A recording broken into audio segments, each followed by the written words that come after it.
کہ سیدنا ابو بکر صدیق رضی اللہ تعالیٰ عنہ اور سیدنا عمر فاروق رضی اللہ تعالیٰ عنہ کیا سیدہ فاطمہ رضی اللہ تعالیٰ عنہا کے جنازہ میں تھے؟ حضرت ابو بکر صدیق رضی اللہ تعالیٰ عنہ حضرت سیدہ خاتون جنت کی نماز جنازہ آپ نے ہی پڑھائی ہے اور 4 تکبیروں کے ساتھ پڑھائی ہے۔ یہاں پر آپ نے ایک چیز لکھی ہے سیدہ کے حوالے سے کہ آیا بی بی پاک کی نماز جنازہ حضرت ابو بکر نے پڑھائی تھی کیا؟ اول تو ان کے بڑے بڑے معتبر کتابوں سے ثابت ہے کہ بی بی نے ان کو جنازے میں آنے سے روک دیا تھا، حضرت علی کو وصیت کی تھی، مگر ہم ان کتابوں کے حوالوں کے بغیر ایک عقلی جواب دے رہے ہیں جس کا انکار بے عقل بھی نہیں کر سکتا۔ اتنی بدیہی چیز، اتنی واضح چیز کہ بصیرت و درکنار بصارت والا بھی انکار نہیں کر سکتا۔ مجھے بتائیے کہ فاطمہ تو زہرا کا انتقال پہلے ہوا یا ان بزرگوں کا؟ اس نے کہا بی بی پاک کا انتقال پہلے ہوا۔ میں نے کہا بابا کو پیاری تھی؟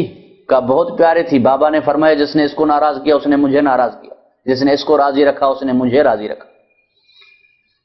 تمام بیٹیوں میں سے چہیتی تھی، جب آتی تھی پیغمبر کھڑے ہو جاتے تھے، آگے بڑھ کر ہاتھ کا بوسہ دیتے تھے، پھر اپنی جگہ پر بٹھا کر بعد میں بیٹھتے تھے۔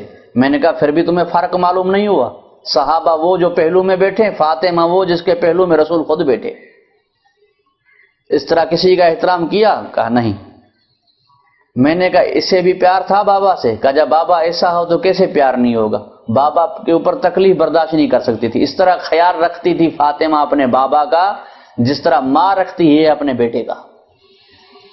میں نے کہا جب محبت طرفین تھی تو کیا وجہ ہے کہ فاطمہ کی قبر بابا کے پہلو میں نہیں؟ جب محبت طرفین تھی تو کیا وجہ ہے کہ فاطمہ کی قبر بابا کے پہلو میں نہیں؟ پیار نہ تھا؟ برکت نہیں سمجھتی تھی؟ تو اس نے کہا، میں نے کہا آپ ادھر ادھر کی باتیں کر رہے ہیں، یہ 3 وجہوں سے چیز خالی نہیں ہے۔ بی بی کی قبر وہاں کیوں نہیں؟ 3 باتوں سے یہ بات خالی نہیں ہے۔ یا تو حضرت ابو بکر عمر جنازے میں نہ تھے، یا تھے تو حضرت علی کو مشورہ نہیں دیا اس اچھی جگہ کا، اپنے لیے دل میں خیال رکھا، یا تو یہ جنازے میں ہی نہ تھے۔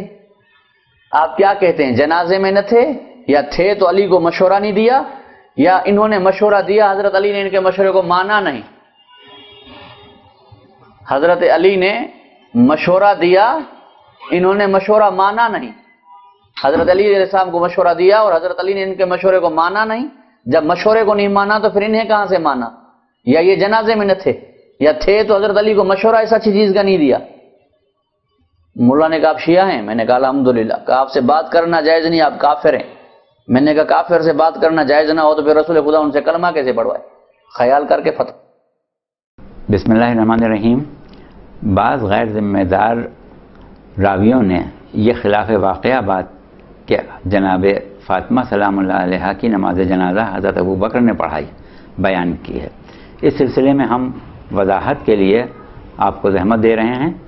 سب سے پہلے ہمارے سامنے صحیح مسلم شریف ہے جس سے ہر مسلمان واقف ہے۔ اس میں جو حوالہ ہم پیش کریں گے وہ ہے کتاب الجہاد والسیر سے، اور حدیث کا نمبر ہے 4580۔ حدیث پوری طویل ہے، ہم درمیان سے لے رہے ہیں۔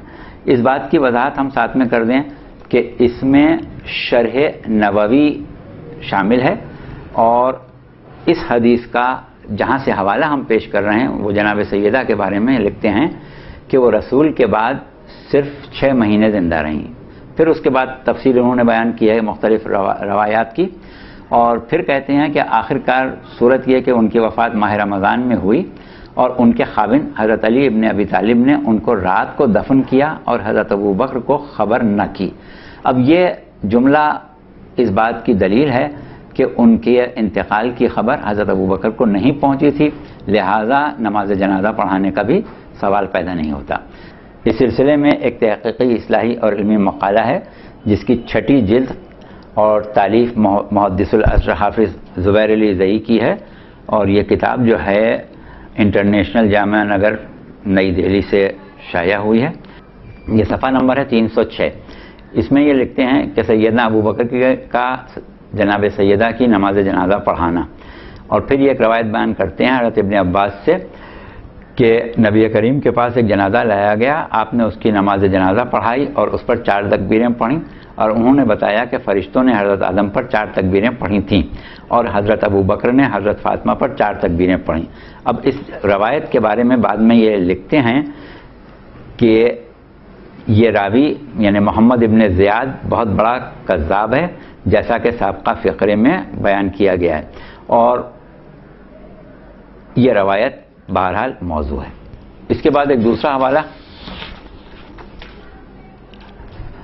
یہ الاصابہ فی تمیز الصحابہ ہے، اور اس کو حافظ علامہ ابن حجر عسقلانی نے لکھا ہے، اور ترجمہ اس کا مولانا محمد عامر شہزاد علوی نے کیا ہے، مکتبہ رحمانیہ سے یہ شائع ہوئی ہے۔ اس کا صفحہ نمبر 315 ہے کہ واقدی نے بطریق شیبی روایت کیا ہے کہ حضرت فاطمہ کی نماز جنازہ حضرت ابو بکر نے پڑھائی۔ اس سند میں ضعف اور انقطاع ہے، تو اس طریقے سے یہاں بھی بعض متروک راویوں کا انہوں نے تذکرہ کیا ہے اور اسے قبول نہیں کیا ہے۔ تو نہ الاصابہ میں علامہ حافظ علامہ ابن حجر عسقلانی نے قبول کیا ہے، اور نہ ہی یہ جدید ہمارے جو تحقیقی اصلاحات کرنے والے محدثین ہیں انہوں نے قبول کیا ہے۔ تو اس اعتبار سے یہ روایت بہرحال غلط ثابت ہو جاتی ہے۔ والسلام۔